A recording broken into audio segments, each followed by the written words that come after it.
Good evening দেখো আজকে দিদি আর একটা রেসিপি নিয়ে চলে এসছে। রেসিপি হয়তো দেখেছো এর আগে, কিন্তু আমি আজকে ফার্স্ট টাইম বানিয়েছি। খেতে জাস্ট দারুণ হয়েছিল, তাই ভাবলাম ভিডিওটা তোমাদের সাথে শেয়ার না করলে তো হবেই না।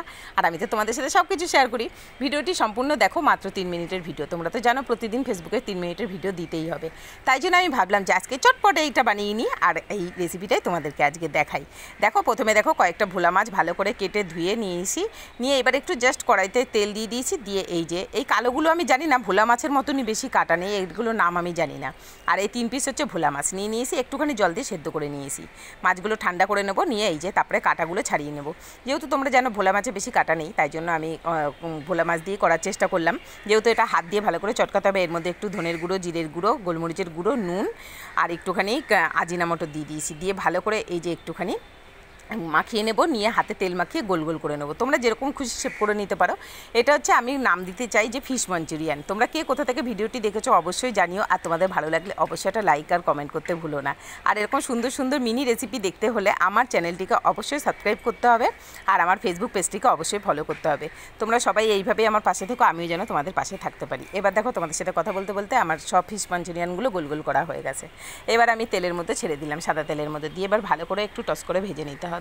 ভালো করেই ভাজতে হবে, বেশ কিছুক্ষণ একটু নিভে আঁচের মধ্যে রাখতে হবে। যেহেতু আমি মাছটা সেদ্ধ করেই নামিয়েছিলাম, তাই জন্যে এই যে সামান্যভাবে একটু ভেজে নেব, মাছের কাঁচা গন্ধটা চলে যাওয়ার জন্য। ওই তেলের মধ্যেই আমি দিয়ে দেবো ক্যাপসিকাম আর পেঁয়াজ, দিয়ে ভালো করে এবার নাড়াচাড়া করে নেব। নিয়ে ওর মধ্যে একটু চিনিও দিয়ে দেবো, আর একটু দিয়ে দেবো নুন।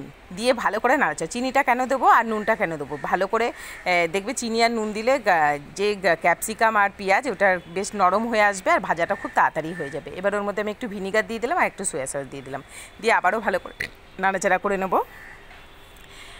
এইভাবে নাড়াচাড়া করে তারপরে এর মধ্যে আমি দিয়ে দেবো পরিমাণ মতন টমেটো সস। আমি আজকে দোকান থেকে কেনা সস ইউজ করছি, কারণ আমি আজকে ঘরে বানানো সসটা নেই।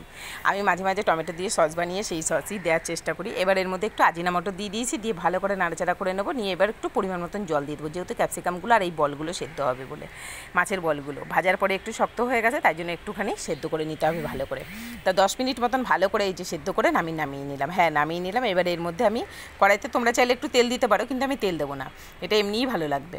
এই যে আদা আর একটুখানি রসুন বাটা আমি করে রেখে দিয়েছিলাম, সেটা একটুখানি ভালো করে এই যে শুকনো কড়াইয়ের মধ্যে নাড়াচাড়া করে একটুখানি দিয়ে দেবো কাশ্মীরি লঙ্কার গুঁড়ো, আর এর মধ্যে দিয়ে দেবো একটুখানি গোলমরিচের গুঁড়ো, দিয়ে ভালো করে নাড়াচাড়া করে নেবো।